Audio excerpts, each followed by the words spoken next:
কৃষ্ণ করলে লীলা আর আমরা করলে বিলা, এরকম বললে তো ভাই খুব মুশকিল, খুব মুশকিল। আনসাবস্ক্রাইব করে দিয়েছে, আমাদের নট রেকমেন্ডেড করে দিয়েছে। কেন গো? তোমরা গিয়ে গিয়ে ওর কমেন্ট বক্সে বলো, যাও এর ভিডিওটা দেখো, তার ভিডিওটা দেখো। ও বিরক্ত হয়, ও মানে সারাদিন নিজের লাইফের সাথে স্ট্রাগল করছে, নিজের লাইফের সাথে নানান রকমের এক্সপেরিমেন্ট করছে, এত ব্যস্ততার মধ্যে এরকম যদি ভিউয়ার্সরা গিয়ে প্রতিনিয়ত ওকে এরকম করে বলতে থাকে, যাও যাও এই শু তুমি যাও গিয়ে দেখো ও কি বললো, দেখো সে কি বললো, তাহলে এইরকম করলে তো খুব মুশকিল, খুব মুশকিল। বাই দ্য ওয়ে, অনেকদিন পর না দেন আমাদের ওয়াইটি দাদা ভাইয়ের আমি লাইভটা দেখলাম। দাদা ভাইয়ের আমার সত্যি বিশ্বাস করো আমার জানাই ছিল না, এটা শুনে আমি কুটকে হেসে মরে গেছি।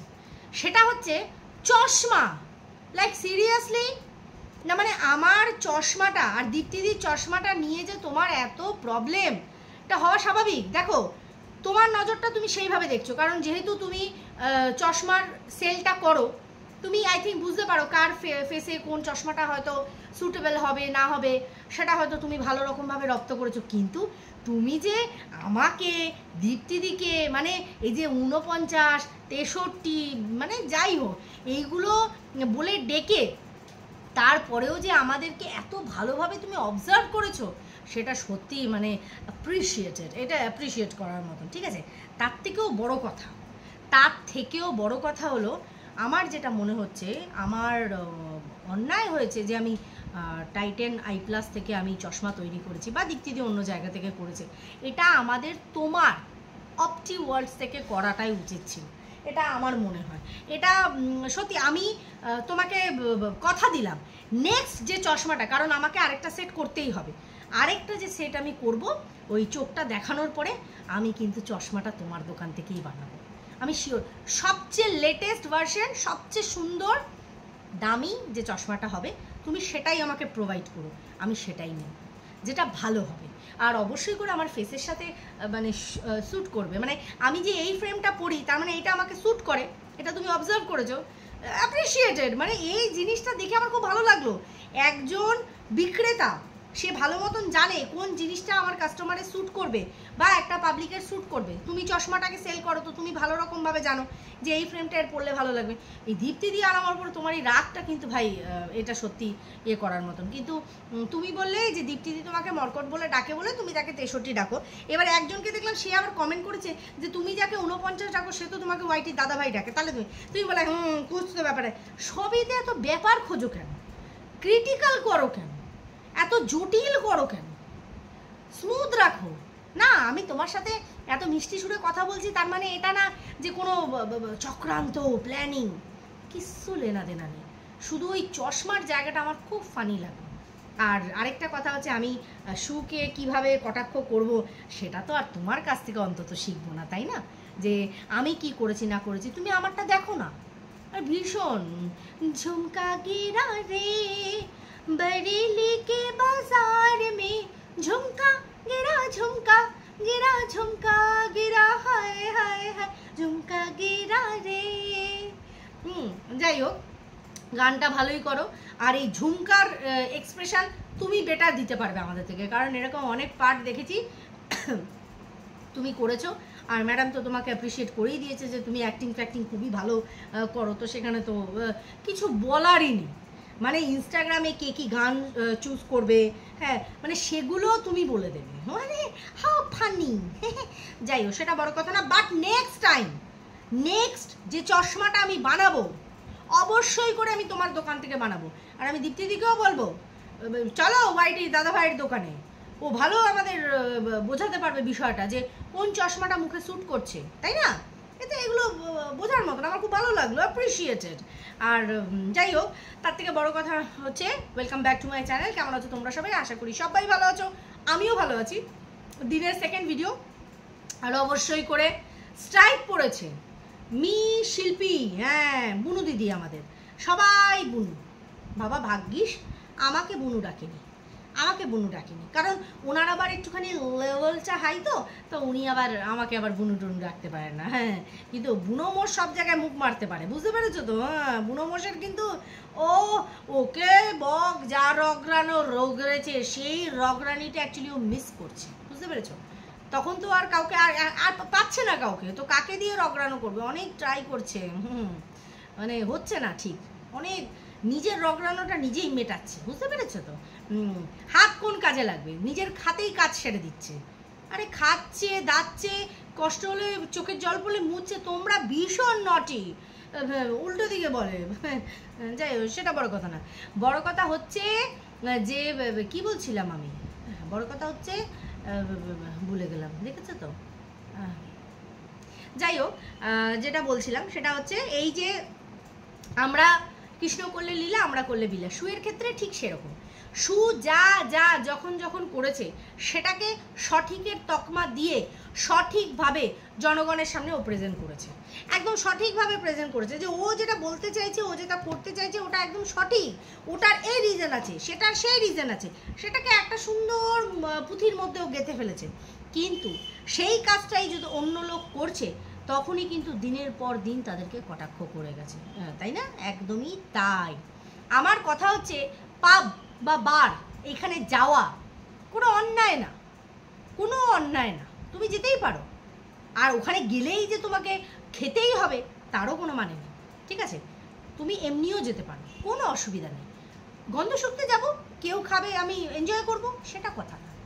মজা করতে, চিল আউট করতে মানুষ যেতেই পারে, কিন্তু কথা হচ্ছে আজকে তোর বোনের হাজব্যান্ড অ্যালাউ করেছে, তাই তোর বোন এগুলো খায়, খুব ন্যাচারাল। তাহলে এটা এইভাবে কেন ভাবিসনি যে অন্য মানুষরা, যাদেরকে আমি একটা সময় চুল্লুখোর বলেছি, যাদেরকে আমি বেউরি বলেছি, যাদেরকে মাতাল বলেছি, মদখোর বলেছি, তাদের ফ্যামিলির লোকরা তাকে অ্যালাউ করেছে, সে হাজব্যান্ড ওয়াইফকে হোক, ওয়াইফ হাজব্যান্ডকে হোক, অ্যালাউ করেছে, তারা খেয়েছে, বা তাদের ইচ্ছা হয়েছে, মর্জি। কেন সেটাকে সেইভাবে ভাবিসনি? আজকে যেখানে তোর বোন প্রথম থেকেই খায় আর সেটা তুই জানিস, তারপরে গিয়ে তুই কি করে অন্য আরেকটা মানুষকে সেম কাজের জন্য কটাক্ষ করিস? প্রবলেমটা সেখানে। কিছু ভিউয়ার্স একদম তোকে সেই মতন উত্তর দিচ্ছে, কিছু ভিউয়ার্স বলছে একটু তো খাওয়ার মধ্যে খেয়েছো মদ, সেটাতেও এদের যে কি জ্বালা, খুব জ্বালা। জ্বালাটা কারুর খাওয়াতে না, ওর পয়সায় মদ খাক, বিষ খাক, যা খুশি ও খাক, সেটা আমাদের না। অবশ্যই করে বিষ খাস না ভাই, এটা জাস্ট কথার কথা বললাম। সবাই সুস্থ থাকুক, ভালো থাকুক, এটাই কামনা করি, সঙ্গে তাদের পরিবারের মানুষজন, ইচ অ্যান্ড এভরিবডি, প্রত্যেকের কথা বলছি। কারণ মরে যাওয়াটা খুব সহজ, বেঁচে থাকাটা খুব কঠিন। লড়াই করে সেই বাঁচতে লাগে, ঠিক আছে? লড়াই করে বাঁচতে লাগে। কারণ আজকে ওয়াইটিটাও একটা লড়াইয়ের ময়দান। আজকে প্রচুর মানুষ এসেছে, তারা লড়েছে, কিন্তু যারা ছেকে ছাকে রয়ে গেছে কোথাও না কোথাও, সেটা তাদের প্লাস পয়েন্ট যে তারা এখনও টিকে গেছে, ভালো মন্দ মিশিয়ে যেভাবেই হোক।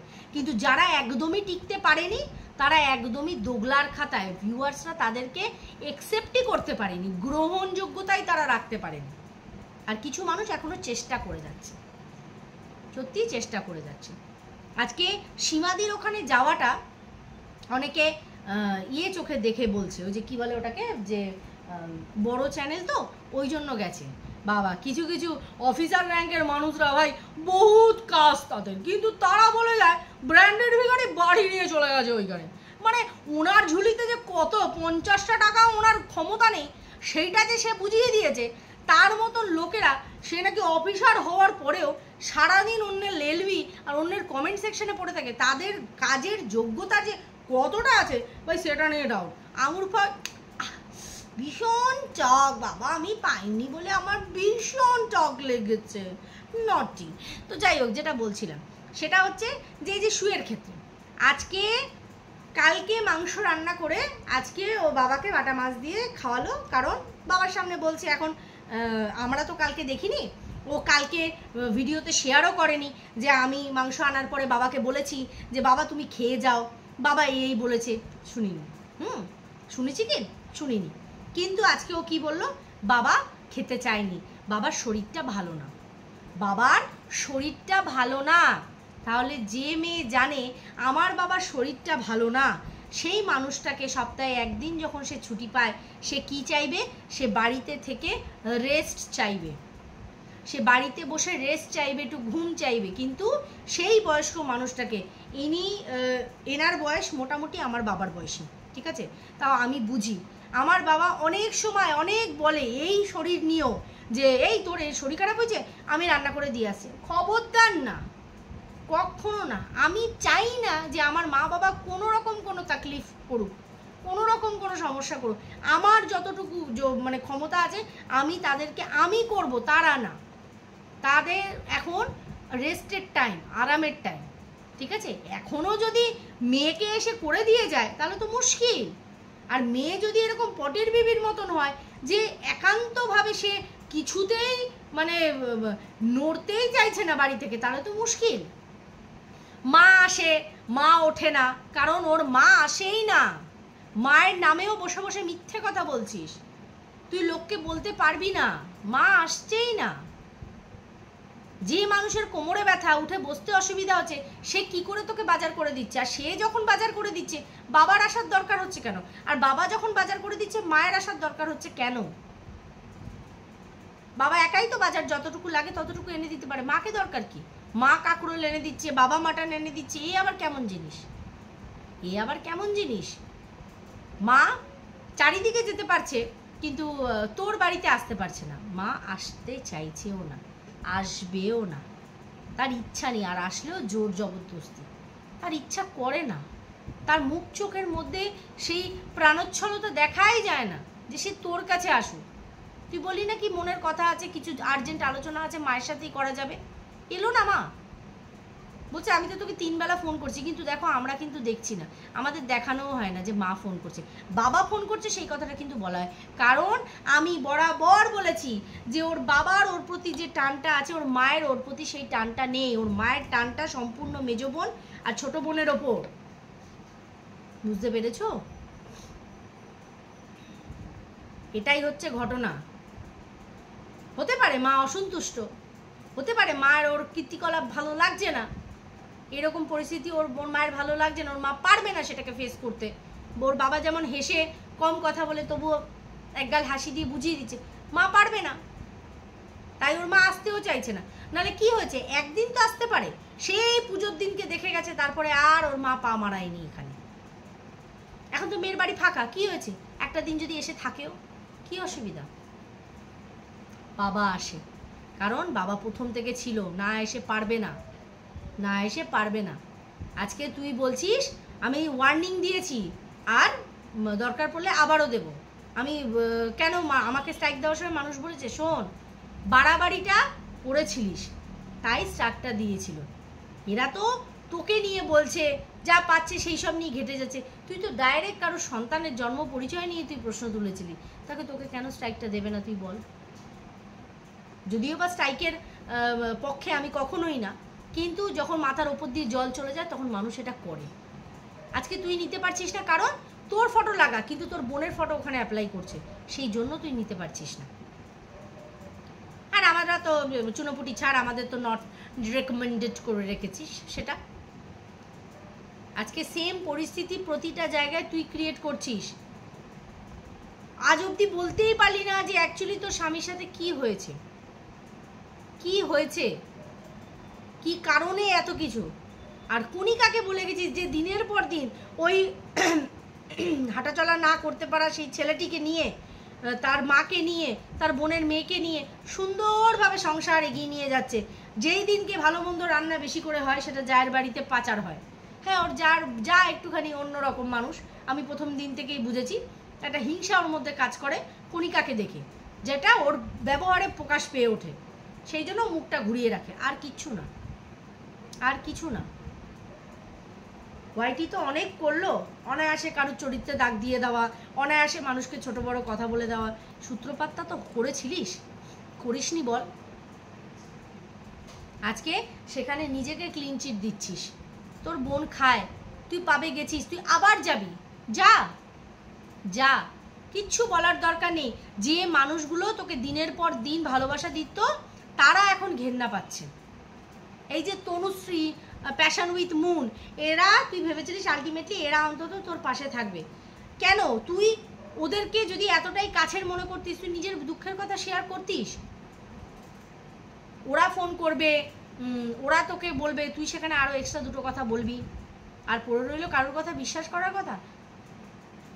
তোর কথাও আমি সব জায়গায় পুরোপুরি বিশ্বাস করি না, তারটা তো ছেড়েই দে। এরকম অনেক কিছু হয়েছে, সে কোনটা সত্যি কোনটা মিথ্যে আমি সেই হিসাবের খাতা নিয়ে বসবই না, যেখানে আমার কোনো লেনা দেনাই নেই। আশা করি বোঝাতে পারছি। তো চলো বন্ধুরা, ভিডিওটা এখানেই এন্ড করছি। সবাই খুব ভালো থেকো, সুস্থ থেকো, দেখা হবে নেক্সট ভিডিওতে। ততক্ষণের জন্য